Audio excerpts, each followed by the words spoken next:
Saludos señores estudiantes, sean bienvenidos a un nuevo video. En esta oportunidad nos vamos a referir a la liquidación del sistema de reparto. Con el triunfo de la Revolución Nacional en 1952, se abrió un periodo de consolidación de varios derechos sociales que habían sido enarbolados por la clase trabajadora, junto a las transformaciones más importantes que se imprimieron a la economía nacional, como la nacionalización de las minas, la reforma agraria. El Estado reconoció el derecho a la seguridad social a través de la promulgación del Código de Seguridad Social, el 14 de diciembre de 1956. Se fijaron las bases para el funcionamiento de un régimen público de pensiones. Para lograr mayor efectividad en el cumplimiento de las funciones, se encargó la administración a tres sectores: obrero, patronal y estatal, cuya motivación era el servicio y no la obtención de lucro. El esquema de financiamiento utilizado descansaba sobre la aportación tripartita de los tres sectores antes mencionados. La afiliación era obligatoria para todos aquellos trabajadores que laboraban remuneradamente para otra persona física o jurídica. Esta fue una de las grandes limitaciones del sistema, pues sus beneficios únicamente se extendían a quienes eran sujetos de una relación de trabajo, dejando fuera a los llamados trabajadores no asalariados y a los grupos más necesitados. Es decir, se excluía de la protección a quienes más requerían de ella, lo cual era un contrasentido. Sin embargo, la participación de los trabajadores independientes tuvo carácter de voluntariedad. Ahora bien, el Código de Seguridad Social para ese entonces fue considerado una norma de avanzada porque fue elaborado de forma científica, con todas las perspectivas de vialidad en su realización. Incluye 8 de las 9 contingencias recomendadas en el convenio número 102 de la OIT, intitulado Normas Mínimas de Seguridad Social. Incluye al seguro de enfermedad, maternidad, riesgos profesionales, invalidez, vejez, muerte. También un capítulo respecto a asignaciones familiares y la vivienda de interés social. Sin embargo, de forma explícita no incorpora la protección del desempleo, porque incluso en nuestros días el seguro de desempleo sería de difícil instauración, por ser muy alto el número de personas a quienes se tendría que proteger. ¿Y qué decir cuando se trata de recesiones nacionales que obedecen a cambios tecnológicos o estructurales que repercuten en los diferentes sectores de la producción? El sistema de reparto simple, denominado en inglés como Pay As You Go, pagado sobre la marcha, constituye en esencia un contrato social, donde se registra transferencia de riqueza de una generación a otra generación y con carácter obligatorio. Los trabajadores activos aportan en favor de los pasivos, es decir, de los jubilados. Este compromiso es respaldado de forma implícita por el Estado, pues los segmentos de los trabajadores que están económicamente activos, contribuyendo en la actualidad al sistema, obtienen sus beneficios previsionales una vez que estos se hayan jubilado de las contribuciones a ser realizadas por las nuevas generaciones emergentes que se incorporan al mercado laboral, es decir, de los futuros trabajadores. Este modelo es conocido mundialmente como modelo de reparto y fue diseñado en Alemania por el canciller de hierro Otto von Bismarck, quien buscó crear un sistema que permitiera a las personas mayores que ya no podían trabajar contar con una pensión para que pudiesen vivir dignamente. En 1889 Bismarck se dio cuenta de que la población crecía rápidamente y que habría más población joven que adultos mayores, por lo que propuso que las personas jóvenes que trabajaban hicieran aportes y que estos se usen para pagar las pensiones de los jubilados. Y ese es el modelo que utiliza el sistema de reparto para administrar las pensiones. Todo lo que aportan los trabajadores va a pagar las pensiones de las personas que ya están jubiladas. Pero entonces, ¿por qué quebró el sistema de reparto? ¿A qué se debió que con frecuencia los aportes de los trabajadores no alcancen para pagar las pensiones y se requirió que el Estado tenga que asignar recursos para completar lo necesario? Lo que ocurre es que el crecimiento poblacional cambió, mientras que en 1889, cuando Bismarck creó el sistema, las familias tenían muchos hijos y por lo tanto la población joven siempre era mayor que la población adulta. Ahora las familias tienen menos hijos y la población vive más años, por lo que la población joven ya no es numerosa como antes.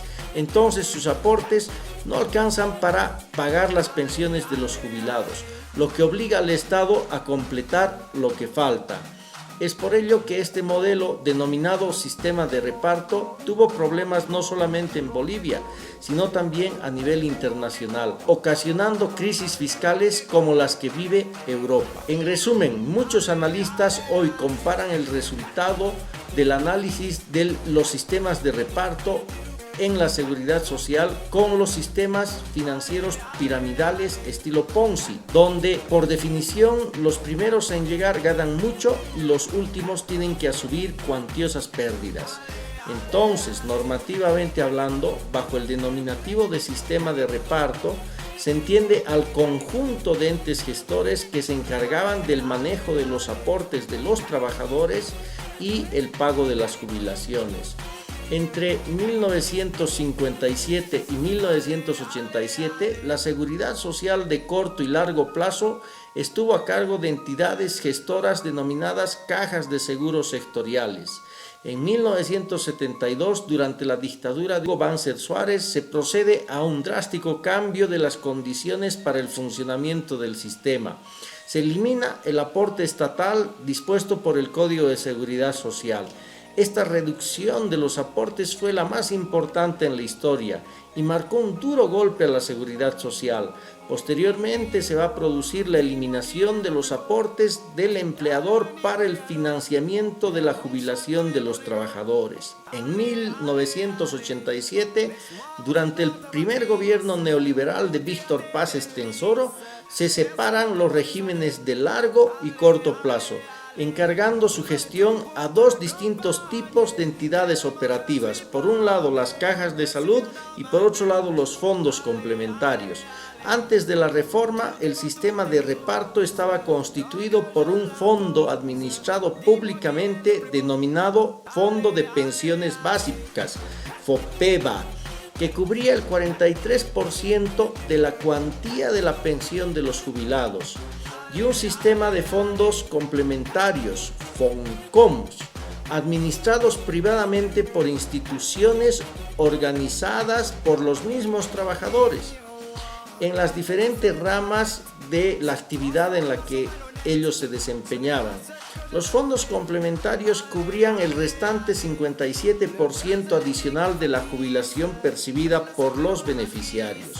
La reforma de pensiones en Bolivia fue ejecutada mediante la Ley 1732 del 29 de noviembre de 1996, denominada Ley de Pensiones, la cual sustituyó al antiguo sistema de reparto por un sistema de capitalización individual, administrado privadamente. Recordemos que el tránsito radical desde un esquema solidario de reparto a otro de capitalización individual tuvo lugar en el contexto de la llamada capitalización de las empresas estratégicas del Estado, que no fue otra cosa que su privatización. Dejó atrás la función social del Estado como garante del ejercicio del derecho humano a la seguridad social, para cumplir con un rol subsidiario como regulador y supervisor de los fondos privados de pensiones. Desde la década del 80 y con mayor nitidez la década del 90, el sistema de reparto mostraba una variedad de problemas que hacían necesaria su reforma. Entre esos problemas encontramos la existencia de sistemas segmentados, con regímenes especiales o privilegios de alto costo. Antes de la reforma se estima que existían 38 entidades gestoras que administraban la seguridad social, generándose altos costos administrativos causados por la multiplicidad de sistemas y duplicación de funciones, sumado a ello la ineficiencia administrativa, contrariando el principio de unidad de gestión. Si bien existían disposiciones legales que establecían un límite máximo para los costos administrativos de gastos de los ingresos de los fondos, no se pudo hacer cumplir esta disposición, ya que el sistema de fondos complementarios era administrado privadamente. El gobierno no podía intervenir en ellos para reducir los costos. La fuente principal de estos elevados costos no se debía a la ineficiencia exclusivamente, sino a la presencia de un número bajo de afiliados existentes en los fondos complementarios. Por lo tanto, recibían también recaudaciones bajas por conceptos de aportes previsionales, que en muchos casos apenas les permitía cubrir el costo administrativo de pago de sueldos y salarios del personal médico y de apoyo. Además de los malos manejos, existieron varios hechos de corrupción comprobados que afectaron la economía de los fondos complementarios. En 1987, el entonces gerente del Fondo Complementario de Retiro de la Administración Pública, FOXAP, fue acusado de estafar 30 millones de bolivianos y realizar compras fraudulentas por 10 millones de dólares con dinero del fondo. Adicionalmente, los fondos de pensiones fueron a menudo utilizados para financiar préstamos personales de largo plazo a tasas de interés baja, todo lo cual se traduce en disminución de las reservas. Por otro lado, la proporción mínima de afiliados activos y pasivos para que el sistema de reparto sea sostenible y autónomo financieramente es de 10-1, es decir, que deben existir 10 trabajadores activos contribuyendo al sistema por cada trabajador pasivo, para financiar una tasa de reemplazo de al menos 70% para cada pensionista. Esta relación entre activos y pasivos estaba quebrada para 1980, llegaba de 5.2-1 y para 1986 al 94 había llegado 2.5-1. Esta situación implicaba que para financiar los beneficios de la jubilación, el FOPEVA y los FOCOMS estaban recurriendo a sus reservas mediante la venta de activos físicos, aumentando las contribuciones de los trabajadores y reduciendo los beneficios para los jubilados. Y el Tesoro General de la Nación también cubría parte del déficit del sistema de reparto. El Decreto Supremo 1060 en 1985 cambió la política macroeconómica en Bolivia. Alrededor de 25.000 trabajadores mineros quedaron sin empleo, creándose un problema de informalidad y desempleo, privándose la seguridad social de estos aportes. Ahora bien, de acuerdo a la legislación vigente con anterioridad a la reforma, los hombres podían retirarse a la edad de 55 años y las mujeres a los 50 años, siempre y cuando hubieran realizado un número mínimo de 180 cotizaciones, equivalente a 12 pagos mensuales por un periodo de 15 años laborables.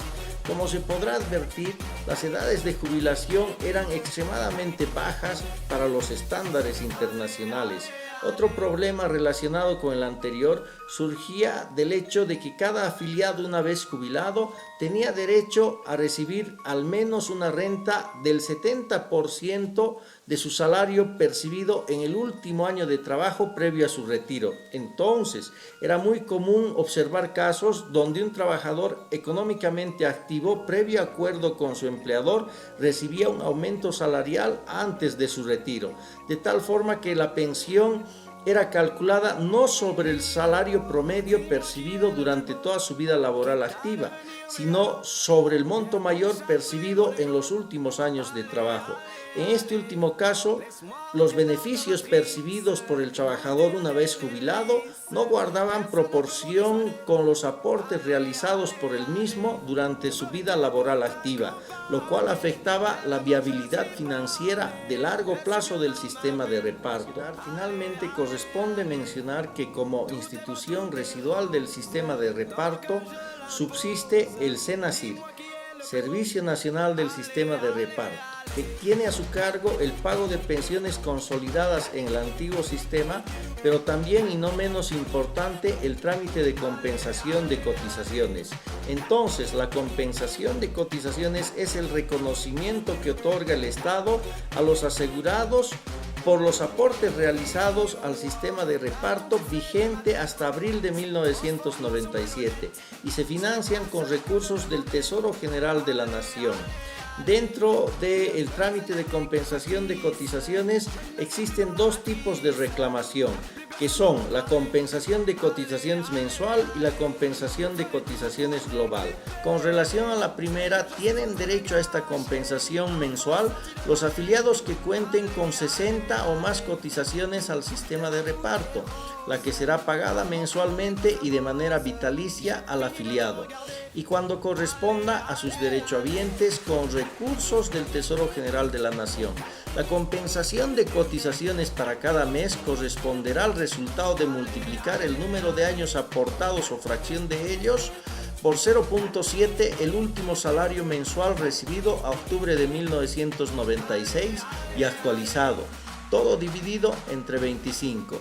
Mientras que la segunda, la compensación de cotizaciones global, cobran los afiliados que cuenten con menos de 60 cotizaciones al sistema de reparto. Recibirán una compensación por los aportes efectuados por una sola vez, equivalentes a 100 veces la compensación de cotizaciones resultante del cálculo previsto y mencionado anteriormente. Esperando que la información proporcionada sea de utilidad, nos despedimos de ustedes hasta una siguiente oportunidad. Buenos días, tardes, noches, según sea el caso.